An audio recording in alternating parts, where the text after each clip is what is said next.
국내 코로나19 확산세가 지속하면서 이틀 연속 2,000명을 넘어섰습니다. 국내 코로나19 사태 이후 7번째 2,000명대 기록인데요. 특히 유행 규모가 다소 줄어든 비수도권과 다르게 수도권의 지역 발생 확진자 수는 이틀째 1,400명대를 기록해 방역 당국의 긴장감이 높아지고 있습니다. 네, 자세한 소식 정재훈 가천대 예방의학과 교수와 함께 짚어보겠습니다. 어서 오십시오. 네, 안녕하세요.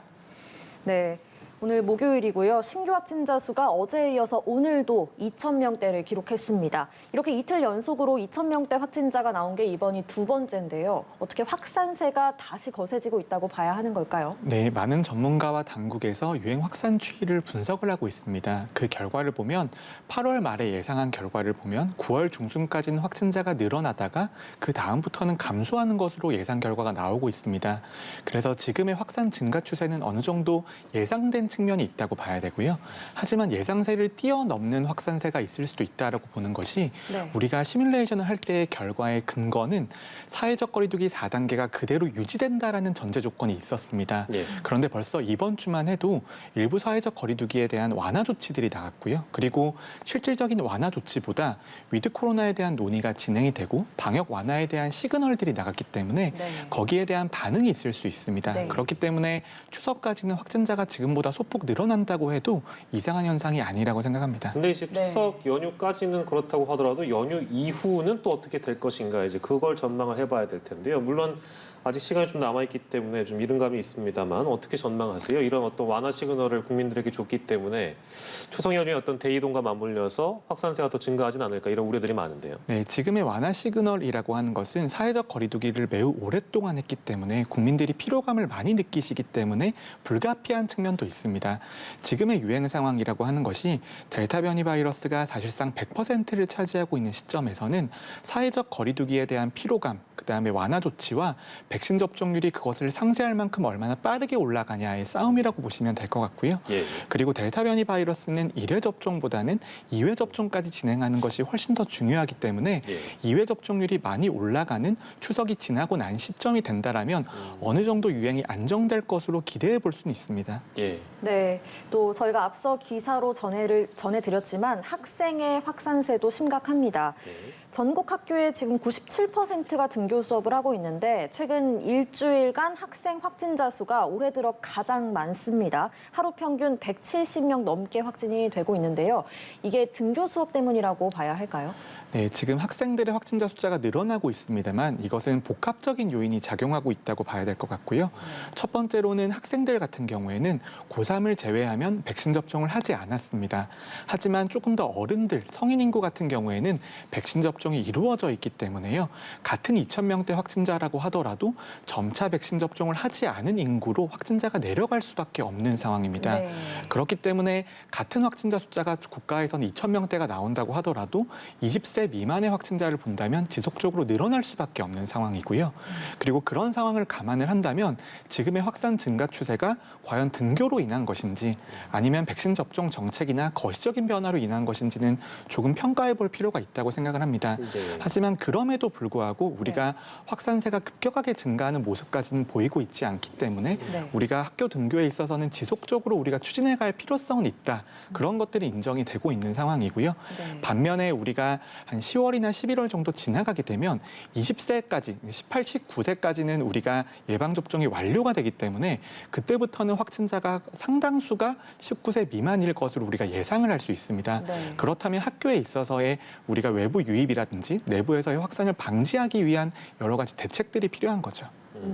뭐가 될 수 있을까요? 내부에서 확산을 방지하기 위한 대책이라고 앞서 말씀을 주셨는데 대표적으로 뭐가 가장 중요하다고 보시나요? 저는 가장 중요한 것이 증상이 있는 경우에는 등교하지 않고 검사를 받는 것이 가장 중요하다고 생각을 합니다.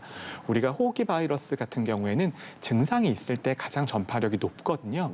그러면 증상이 있을 때 학교를 가지 않고 검사를 먼저 받게 된다라면 학교 내로 바이러스가 유입되는 것을 막을 수가 있고요.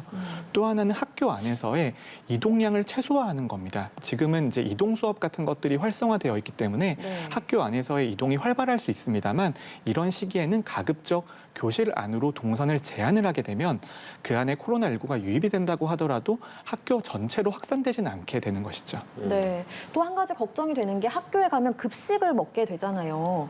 급식 먹는 거는 어떨까요? 그것도 문제가 되지 식사에 않을까요? 있어서는 지금도 식사할 때는 환기를 완전히 하는 것으로 지침이 되어 있습니다. 네. 그 정도의 조치로는 모자란 측면도 있지만 어쨌거나 아까 말씀드렸듯이 증상이 있는 사람들은 학교에 오지 않고 등교할 때 어느 정도 우리가 검역이 이루어진다라는 가정이 있다라면 학교 내에서의 전파 가능성은 높다고 보기는 어렵습니다. 예, 알겠습니다. 네, 학교 등교 수업이 확대가 되면서 학생 확진자가 늘어나고 있는 그런 상황인데요. 복합적인 원인으로 두고 봐야 되고 시간이 지나서 이제 이 부분은 좀 평가가 될 것 같습니다. 충남 아산의 상황을 좀 짚어보려고 하는데요. 지금 한 교회에서 신도 90여 명 가까이 이제 확진자가 나온 상황이고 역학조사를 해봤더니 4시간여 동안 예배를 보고 나서 집단 취식을 한 것으로 일단 알려지고 있습니다. 근데 이제 아무래도 집단 취식을 한 게 집단 감염의 원인이라고 봐야 되는 것인지, 그리고 사실 이 거리두기 단계를 고려해 본다면 이 인원 정도가 모인 것은 거리두기 또 위반이 아닌가, 이제 이런 평가들도 뒤따르고 있는 것 같은데요. 어떻게 보고 계세요? 네, 우리가 1년 반 동안 역학조사를 진행해 오면서 특히 종교시설의 감염에 대해서는 알아낸 것들이 있습니다. 우리가 예배를 본다거나 미사를 보는 그 행위 자체가 위험한 것이 아니고요. 네. 그런 종교활동이 끝난 다음에 사적 모임이 이어지면서 그 장소가 밀집되고 밀폐되어 있기 때문에 거기에서 감염이 이어지는 경우들이 있습니다. 예. 그래서 우리가 종교 행사는 행사대로 진행을 한다고 하더라도 그 뒤에 행사가 이어지는 것들에 대해서는 반드시 주의를 기울여야 되고요. 예. 하지만 저는 이런 종교 집단 감염 같은 경우에는 지역사회에서 산발적으로 감염이 이어지는 것보다는 그래도 어느 정도 통제가 가능한 상황이라고 생각을 합니다.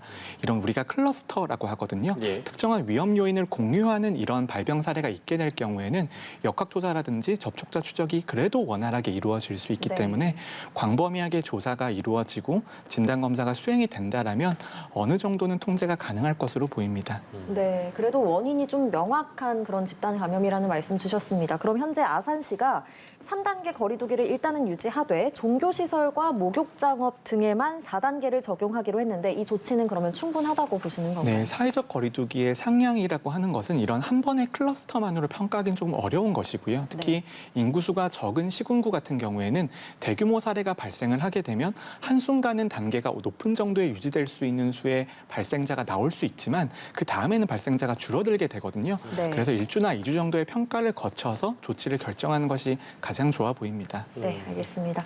그럼 백신 얘기를 좀 해보겠습니다. 백신 접종의 속도가 붙으면서 추석 전 국민 70% 1차 접종이 목표 달성이 좀 가시화되는 모습입니다.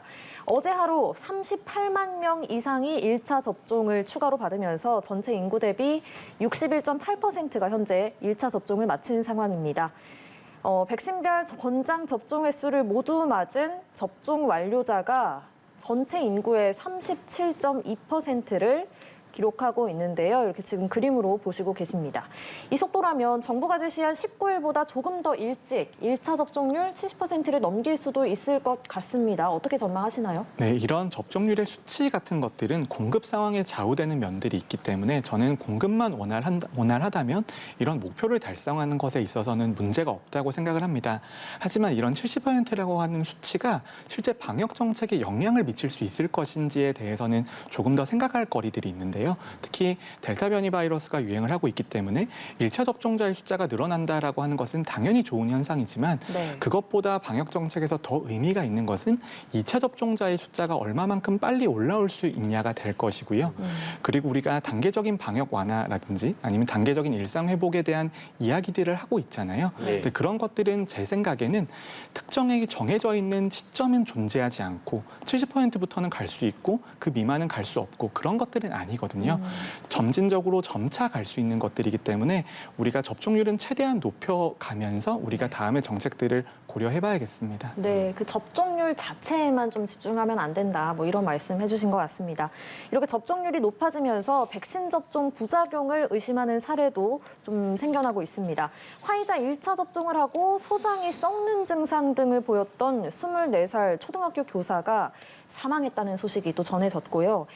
부산에서도 한 50대 남성이 화이자 백신을 맞은 뒤에 소장이 괴사했다는 주장이 나왔습니다. 이런 사례들 어떻게 보시나요? 이런 사례들에 대한 보도가 거의 6개월 정도 이어지고 있는데요. 네. 첫 번째는 우리가 이런 사례에 대해서는 반드시 인과관계에 대한 평가가 필요하다라는 것이 저희가 알려드려야 될 점인 것 같습니다. 두 번째는 평상시에 이런 증상이 발생하는 분들이 있거든요. 그래서 평상시에 이런 현상이 발생하는 수준보다 백신 접종 후에 이런 증상이 나타나는 사례가 더 늘어났는지 확인하는 절차가 필요하고요. 예. 그리고 마지막으로는 전문가들이 이런 평가에는 어느 정도 시간이 걸릴 수밖에 없습니다. 네. 우리가 언론 보도를 통해서 이런 사례들은 거의 즉시에 가깝게 알려지고 있지만 이런 것들을 우리가 인과관계를 평가하고 국민들에게 자세하게 설명드리기 위해서는 한 달에서 두 달 정도의 시간이 필요하다. 그런 것들을 말씀드리고 싶습니다. 예. 네. 연관성이 실제 있는지에 대한 여부에 대한 판단은 시간이 좀 걸리는 문제인데요. 만약에 연관성이 있든 없든지 간에 국민들에게 좀 소상하게 사실 그대로 방역 당국에서 내용을 밝혀주시기를 또 바라고요. 자, 그리고 마지막으로 뭐 일상에 대한 어떤 기대감이 커지면서 그 경구용 치료제 얘기 기존에 많이 보도가 됐었는데 올해 내에 사용화될 거다 이제 이런 전망도 나오고 있어서 뭐 우리 백신 확보에 대한 어떤 필요성은 이제 우리 백신 접종이 이루어지기 전에 많이 제기가 됐었으니까 이제 위드 코로나 이제 함께 코로나와 앞으로 살아가려면 먹는 치료제도 좀 미리미리 좀 우리가 수급을 원활하게 할 수 있으면 좋을 것 같다. 이제 이런 지적이 나오고 있는데요. 어떤 의견 갖고 계세요? 네, 위드 코로나 시대에 있어서 가장 중요한 것은 위드 코로나 시대에 접어든다라고 해서 확진자가 자연스럽게 감소하는 것도 아니고요. 중환자와 사망자의 숫자는 사실상 정해져 있다고 볼 수 있습니다. 우리가 단계적인 방역 완화를 조금 더 점진적으로 하게 되면 그 확진자나 사망자의 숫자가 10년이나 20년에 걸쳐서 천천히 발생할 수도 있는 것이고요. 네. 급격하게 방역을 완화할 경우에는 1년 만에 모든 피해를 받을 수도 있는 상황인데 이 피해의 총량 자체를 줄일 수 있는 방법은 두 가지밖에 없습니다. 한 가지는 백신 접종률을 조금이라도 더 높이는 것이고요. 두 번째로는 우리가 효과적인 치료제가 나온다라고 하면 우리가 중환자와 사망자를 줄일 수 있는 계기가 될 수 있거든요. 예. 그래서 만약에 이런 경구용 치료제가 매우 높은 효과가 증명이 된다라고 하면 그것은 방역에는 큰 도움이 될 것이기 때문에 먼저 선제적으로 우리가 확보할 필요도 있어 보이고요. 그리고 지금 우리가 정부가 선구매를 추진 중인 약제 같은 경우에는 예. 성공의 가능성이 어느 정도는 보이는 상황이거든요. 그래요. 그렇기 때문에 우리가 장기적인 관점에서 조금 확보할 필요는 충분히 있는 것 같습니다. 예, 네. 알겠습니다. 네. 코로나19 상황 오늘은 여기까지 듣도록 하겠습니다. 정재훈 가천대 예방의학과 교수와 이 시간 함께했습니다. 고생하셨습니다. 네, 감사합니다.